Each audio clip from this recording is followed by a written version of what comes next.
Bonjour à toutes et à tous, aujourd'hui nous allons étudier les figures planes, c'est-à-dire tout ce qui est en 2D, donc les triangles, les rectangles, les carrés, etc. Et nous allons commencer dans la partie 1 avec la trigonométrie. Tout d'abord, ce qu'il faut savoir en trigonométrie, c'est que vous devez forcément avoir un triangle rectangle. Si le triangle n'est pas rectangle, c'est pas la peine d'essayer, il faudra pas utiliser la trigonométrie. Donc, ici, comme notre triangle est rectangle, dans l'exemple, il n'y a pas de souci.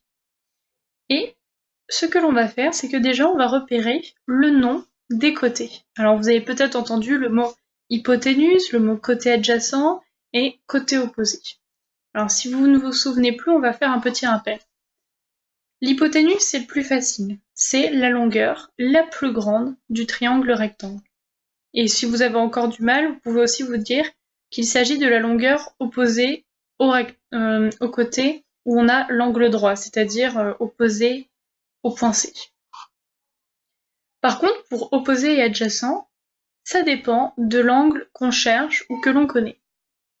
Imaginons que l'on connaisse l'angle BAC ou qu'on le cherche. Donc l'angle BAC, c'est celui-là. Alors si on le connaît, on pourrait dire, par exemple, qu'il vaut 30 degrés. Donc on va se situer ici, c'est pour ça que j'ai mis un petit bonhomme. Donc on va se situer là, et on va essayer de voir quel est le côté qui est opposé. Eh bien, le côté opposé au bonhomme, ça va être BC. On voit bien, par exemple, que l'immeuble est opposé au bonhomme. Par contre, le côté adjacent, c'est celui qui touche l'angle, qui touche le bonhomme. Donc on voit bien que là, le côté AC passe par l'angle, donc c'est bien le côté adjacent. Et si vous réussissez à retenir hypoténuse, côté opposé, côté adjacent, vous aurez déjà fait quasiment la moitié du travail en trigonométrie. Pour vous exercer un petit peu avec côté opposé, adjacent, hypoténuse, je vous ai donné un exemple. Et d'ailleurs, je vous incite fortement à aller voir dans le lien sous ma vidéo les exercices. Donc ici, tout à l'heure on s'était placé à l'angle qui était là, maintenant on nous demande de se placer en fonction de l'angle C. Donc en fait, maintenant on se situe à cet endroit-là. Commençons par dire où se trouve l'hypoténuse, vu que c'est le plus facile. Alors on remarque facilement que le plus grand côté de ce triangle, c'est BC, donc l'hypoténuse, ça va être là. Alors j'écris que juste hyp, ça va aller plus vite. Ensuite, si je me situe ici, quel est le côté qui est opposé à cette croix? Eh bien le côté qui est opposé, c'est AB. Donc j'écris opposé. Et forcément, le dernier, l'adjacent, se situe ici. Alors, là, on attaque l'autre moitié du travail en ce qui concerne la trigonométrie. Maintenant, il va falloir se souvenir des formules. On en a 3 qui sont ici. Et pour les retenir plus facilement, on a trouvé un moyen mnémotechnique. Ce moyen, c'est la phrase « casse-toi » qui ressemble un petit peu à « casse-toi ». Donc si vous arrivez à retenir ça, ce sera plus facile pour se souvenir des formules. Alors, on va regarder 3 lettres par 3 lettres, donc le K. En fait, chaque lettre, c'est l'initiale d'un mot. C, c'est l'initiale de cos. A, l'initiale d'adjacent. H, l'initiale d'hypoténuse. Donc, à chaque fois, on va écrire donc cos. Ici, on va toujours avoir un angle, toujours un égal et toujours une fraction. D'accord? Donc, si vous retenez ça, c'est pas mal. Donc, on va voir la formule, ça va être cos. On écrit un angle entre parenthèses. Égal, en haut, on écrira le côté adjacent et en bas, on écrira l'hypoténuse. Ici, avec SO, c'est presque pareil, sauf que S signifie sinus, O côté opposé, H hypoténuse. Et avec TOA, T représente tangente, O c'est l'opposé et A c'est l'adjacent. Donc si vous arrivez à retenir ces formules, là, quasiment tout le travail est terminé en trigonométrie, il n'y a plus qu'à s'entraîner sur les exercices. C'est ce que nous allons faire. Un premier exemple pour voir si vous avez compris. Ici, on a un triangle rectangle, donc on peut bien utiliser la trigonométrie. Et on nous donne un angle en C, donc c'est là où va se placer notre petit bonhomme. Donc commençons par donner les noms des longueurs. Alors l'hypoténuse c'est le plus facile, le côté le plus grand, donc ça va être BC.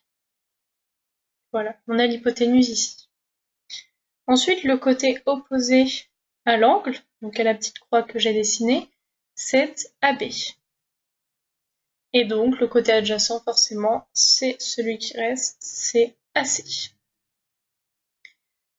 On rappelle la formule mémotechnique, K,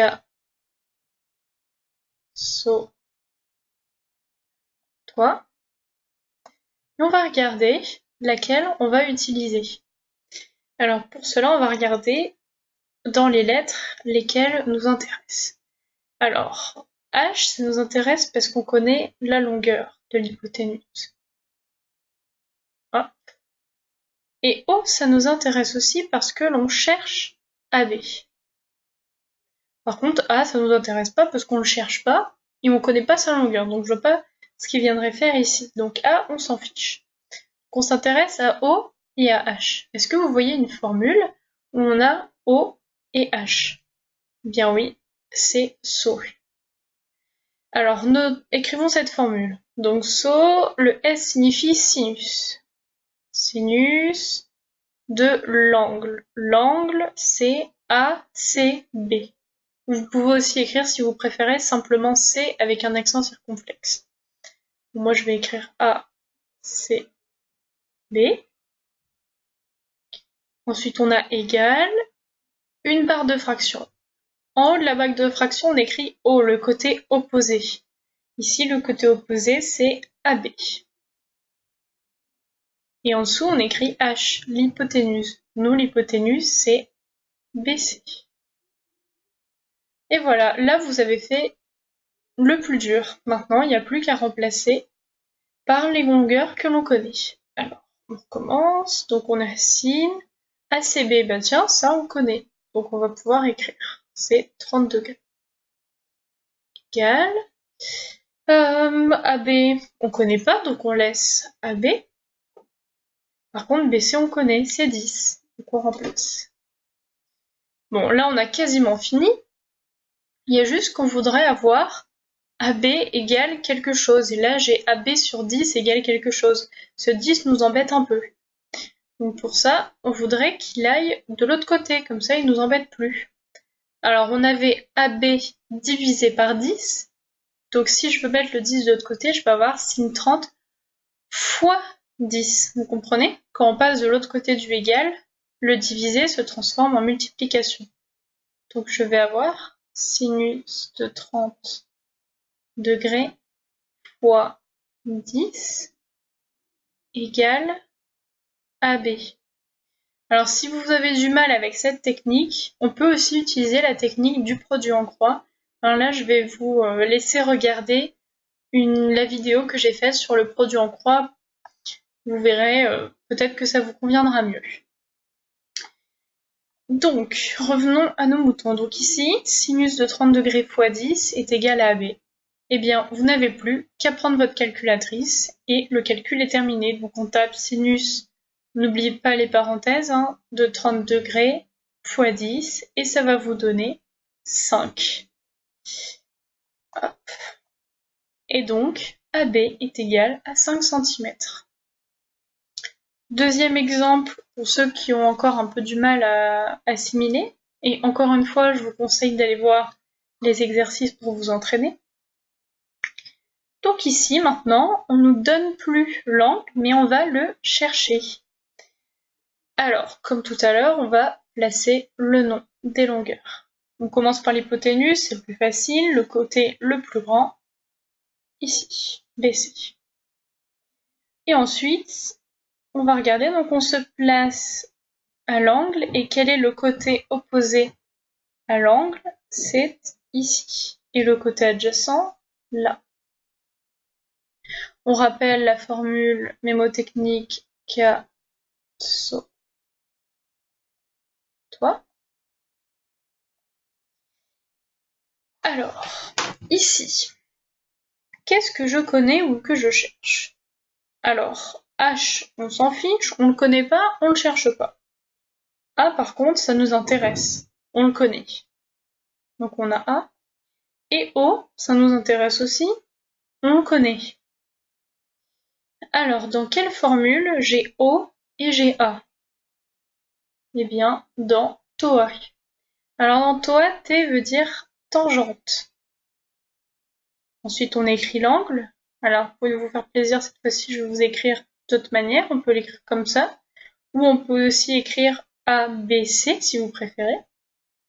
Égale, toujours une fraction. En haut de la fraction, c'est le côté opposé, donc AC. Et en dessous, on a le côté adjacent, c'est-à-dire BA ou AB. Alors, comme tout à l'heure, maintenant, on va remplacer par ce que l'on connaît. Tangente. L'angle B, je le connais pas. AC, je connais, c'est 6. Et AB, c'est 8. Donc 6 sur 8, ça va nous faire 0,75.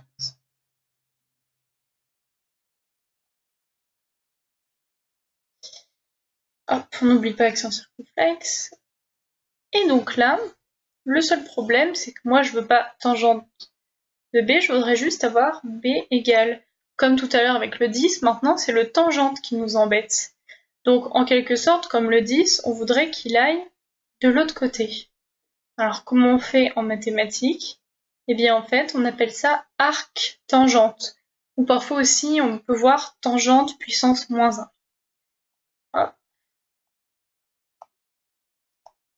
Bon, je peux avoir beaucoup de place, mais alors ici, il faudrait mettre 0,75. Voilà. Donc, avec votre calculatrice, vous allez calculer arc tangente de 0,75. Et vous allez trouver environ 37 degrés. Alors, je vais l'écrire ici. P est environ égal à 37 degrés. Voilà, donc c'est tout ce qu'il fallait savoir pour la trigonométrie. Je vous invite maintenant à faire les exercices pour vous entraîner, mais si tout va bien, vous pouvez passer à la partie 2 sur les figures planes. À bientôt!